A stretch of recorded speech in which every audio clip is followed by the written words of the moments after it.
Bonjour Fabien, première question toute simple. Comment êtes-vous arrivé sur France Télévisions? Quel est votre parcours?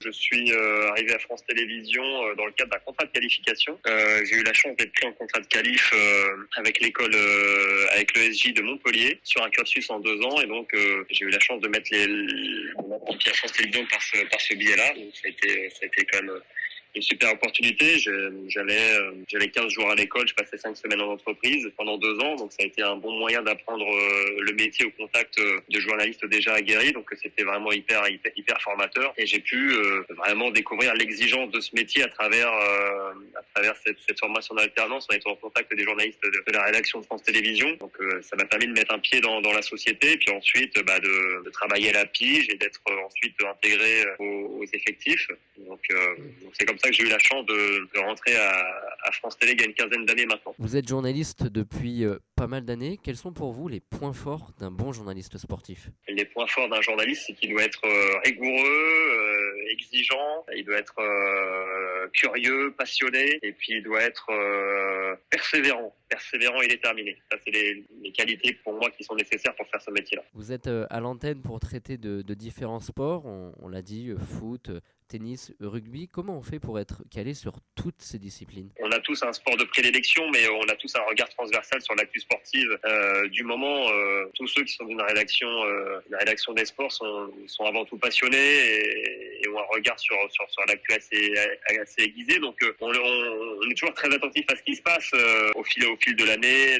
On suit toutes les grandes compétitions. Alors après, évidemment, on a tous des petits sports de cœur, des disciplines qu'on suit un peu plus, pour lesquelles on a un peu plus d'affection. Moi, en l'occurrence, j'ai toujours un regard plus pointu sur le foot et le tennis, qui sont les disciplines que je connais le plus et que j'ai pratiqué ou que je pratique encore. Donc voilà, mais c'est avant tout un regard de passionné qu'on pose sur l'actu qu'on traite. Quelle est la compétition qui vous fait le plus vibrer? La compétition qui fait le plus vibrer, les Jeux Olympiques, c'est quand même le Graal pour tous les sportifs. C'est quand même une aventure exceptionnelle. J'ai eu l'occasion de couvrir trois Olympiades déjà, et à chaque fois, c'est quand même un moment unique de couvrir ce genre d'événement. On va dire les Jeux Olympiques et la Coupe du Monde de foot, c'est des événements qui touchent le plus de monde et qui sont des événements absolument planétaires, qui drainent énormément de monde, d'audience, de public.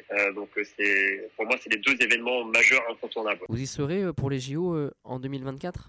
Ouais, tout à fait. Ouais. Ouais. Donc, c'est vrai que ça va être un grand moment, ou un moment très fort de l'année 2024 pour France Télé. On va être les diffuseurs de l'événement.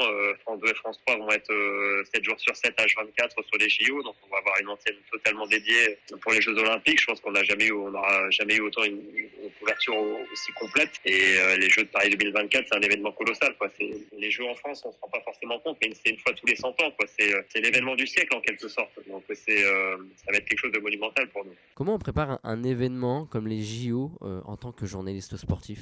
Il n'y a pas de changement radical par rapport à ce qu'on fait d'habitude, mais forcément qu'il y aura une montée en puissance autour des athlètes de Paris 2024 à partir de janvier prochain, ou sur les 7-8 derniers mois qui vont précéder les JO. Et les JO, on va les accompagner encore un peu plus, peut-être faire découvrir certains athlètes que le grand public ne connaît pas non plus, dans des disciplines qu'on voit un peu moins. Il y a des disciplines en fait qui existent qu'à travers les Jeux Olympiques. Il y a des athlètes qui sortent du bois pendant tous les 4 ans pendant les JO. Je pense, par exemple à la discipline du tir. Par exemple, Jean-Philippe Ampoix à Tokyo, c'était la première médaille d'or de l'équipe de France à Tokyo. Personne ne connaissait ce garçon auparavant, et tout d'un coup, il y a un coup de projecteur sur des athlètes comme ça qui sortent un petit peu du bois dans des disciplines un peu méconnues du grand public. Et c'est ça qui fait aussi le charme des JO, c'est qu'on découvre d'autres champions, en fait, d'autres champions dans d'autres disciplines, et ça fait du bien. On a parlé de beaucoup de sports, mais quel est votre meilleur souvenir sportif que vous avez eu la chance de commenter?